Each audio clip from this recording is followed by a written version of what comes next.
মাথার মধ্যে যে জিনিস রয়েছে, মায়ের দৃষ্টি কিছুটা রয়েছে, অশুভ শক্তি সব বাইরে দাঁড়িয়ে আছে।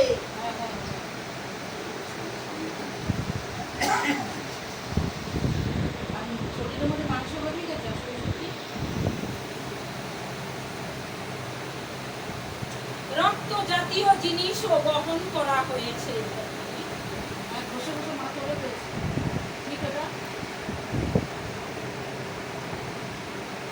বাবা মার জন্য তুই এখনো পৃথিবীতে রয়েছিস, না হলে বেটি প্রথম খাপে অন্য জায়গায় তোর স্থান হয়ে যেত।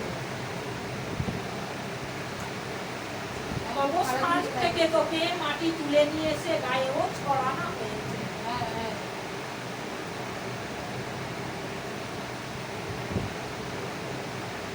মা এত কিছু কিসের জন্য করছে আমার উপর এত রাগ করছে? দেখ বেটি, এক তুই বাবা মাকে লাভ করেছিস, দ্বিতীয় তোর পিছনে অনেক কিছু জিনিসপত্র এবং যেসব জিনিস ওদের নেই সেই সব জিনিস তোর রয়েছে। তৃতীয় লোকের সাহায্য করছিস, ভালো করছিস।